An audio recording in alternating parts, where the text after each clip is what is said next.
What is going on, everybody, and welcome back to another Clash Royale video. Now today, if you guys haven't already noticed by the title of the video, we are going to be playing around in the Double Elixir Challenge. As you can see, I still have my free entry and I haven't even played this challenge yet. I haven't even seen any videos about it or anything. I have no idea how it actually looks inside of the game. I know it's going to be double elixirs throughout the whole thing. However, I'm not exactly sure how it plays out and how hectic it actually is. So that's what we're going to be doing today, and I do have this deck right here that I will be using. A clanmate of mine, Chief Carter, actually went 12-0 using this deck, so I'm going to go ahead and take his word that it is a good deck. See if I can get any wins with it. And I do have a Barbarian hut in here as well as the mirror. I'm assuming that I just mirror the Barbarian hut on defense and just try to spam his towers as much as I can. Of course, I have the lightning spell in here for any Inferno towers or the Three Musketeers, because I'm expecting to see a lot of Three Musketeers or even spawners for that matter in this challenge. Ice Wizard, Mega Minion, Archer, Log, Fireball, can't go wrong with those cards right there. Overall, this does look like a pretty solid deck, and I think we can get some wins with it. Now, before we jump into any battles, I do have a few things to talk to you guys about just really quickly. If you guys haven't already noticed, I am on my main account on an iPhone. I used to only be able to play on this account on my old iPad, which is now shattered, as most of you know. However, the Clash Royale support team actually helped me link it to a brand new game center, and now I can play it on any device I want. I'll also be buying a brand new iPad tomorrow, so you guys will see more iPad videos coming out on probably either Sunday or Monday. Not exactly sure if I'm going to record tomorrow's video before or after I buy the iPad. But as most of you know, buying an iPad is probably going to be pretty expensive. So I would like to ask you guys, how would you feel about me double uploading a sponsored video sometime this weekend, uploading a Clash Royale video and a sponsored video, which is actually a pretty fun game, to help me actually pay for this new iPad, and it will also sponsor an awesome giveaway for you guys. Honestly, I don't see anything wrong with this. It is a fun game. It's a double upload. You still get Clash Royale. It helps me pay for my new iPad, and you guys get an awesome giveaway out of it. So I would really appreciate it if you guys would let me know your thoughts on that down in the comment section below. But now, without further ado, let's go ahead and jump right into this double elixir challenge and see how hectic it gets. So I just used my free entry on this challenge. I will go ahead and do a few battles on video and probably complete the challenge off video. So if you would like to know how far I get, make sure you guys go ahead and follow me on Twitter at JewishLewis. But personally, I probably won't play any more double elixir challenge after this video unless it's just really fun, because it's not exactly worth it. It's the same exact prizes as the classic challenge. I really hope the next few challenges have better prizes. They don't really need to be as high as a grand challenge, but they don't really need to be as low as a classic challenge either. Kind of adds more incentive, more motivation to actually play these challenges if you get better rewards out of them. But that's just my personal opinion, and now that we've been talking for way too long, let's go ahead and jump into our first battle. Alright, so here we're going up against a level 9, and we already have double elixir. This is actually crazy to even play with, and right now I don't have much of a starting hand. I have all 3 spells and a mirror.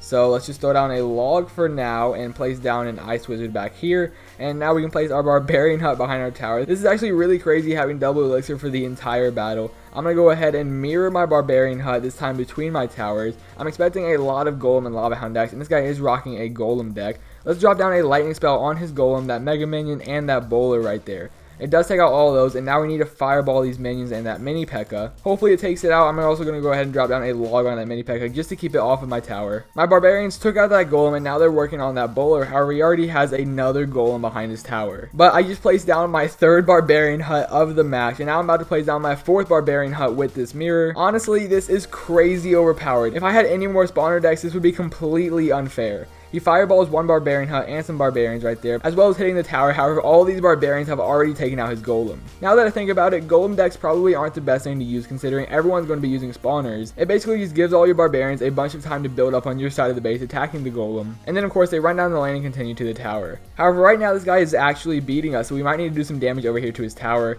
Let's drop down a lightning spell on his tower, that bowler, and the mega minion. And now we need to fireball his minion and his mini P.E.K.K.A. once again. Mini P.E.K.K.A. doesn't even make it to the tower, and that's still at 2450 hit points. But I am kind of running low on barbarian huts. I really need to get a push off down his right lane to see what he does about that. I'm expecting a golem sometime soon, but instead he's going to go ahead and drop down a bowler. Maybe he realized dropping down golems and letting my barbarians stack up wasn't the best idea. But let's mirror our mega minion as more barbarians are coming down this right lane, taking out all of his troops right here. I have my lightning spell ready just in case he drops down an inferno tower or something, but it looks like we're about to on him and take out his right lane tower. We have a bunch of barbarians in there and a mega minion as well. Let's go ahead and fireball that tower, drop in some archers back here. Barbarians are on the tower. We got a mega minion and some archers in there as well. Lock onto the tower and take it out for the win. So a good game to this guy. I honestly feel really bad about this because I'm basically just spamming barbarian huts and trying to win the battle. I'm not necessarily a spawner scumbag because I only have 1 spawner, but I do have the mirror, and I guess it's double elixir the entire battle, so I can just spawn as many of those as I want. However, I didn't really overrun him like I expected to. It took quite a while. It actually took into overtime to finally beat him, and he actually did do quite a bit of damage to my tower. But so far this deck is looking good. I can definitely see why Chief Carter went 12-0 with it. So let's go out and do another battle and see what happens next. Now I have somewhat of a better starting hand. I didn't have all spells this time in a mirror. I actually had all spells and archers this time, so that was somewhat better. Let's go ahead and drop down our fireball on those archers, the tower, and the tombstone right there. Get our barb hut behind the tower and then mirror it as soon as we can. And here is yet again another golem deck. I'm actually going to place this one just a little farther out so it does distract the golem and doesn't send him straight to our tower. And now I have my lightning spell ready to take out that baby dragon and those mega minions. But unfortunately the golem had a little bit more health and it didn't actually target the mega minions. This guy is on my tower doing heavy damage right now, and it looks like we're about to lose our right lane tower. So within the first minute of the battle, this guy's already taken out our right lane tower, and now he's advancing towards our left lane tower as well. So we have some barbarians and some archers on that golem. I also dropped down my mega minion, but he did lightning spell my barbarian hut and my tower. So down goes another barbarian hut, and I'll have my mirror ready as soon as I can. Now we drop down another barbarian hut, however one actually disappeared, so we're still stuck with 2 right now, and he actually goes ahead and lightnings all 3 of them. This isn't looking so hot, and I don't think we can actually win this battle. Let's throw down a fireball at the tower, the archers, the baby dragon, and the tombstone right there, but it didn't really get us anywhere near that tower. He keeps dropping archers and tombstones to counter our push. So at this point there's basically nothing else I can do. He really is overrunning me with this golem deck. I don't know what he's doing different than the other guy, but he's doing it a lot better. So now that we lost our first battle, let's go ahead and change some things around. I'm really not changing much. All I'm doing is throwing in a giant for the mirror because I didn't really get too much use out of it. It does help to spawn more barbarian huts, however the giant will make a huge difference. I can usually cycle to a barbarian hut pretty quickly considering the entire battle is double elixir. So now that we threw in a giant for the mirror, let's see if we can do any better in the double elixir challenge.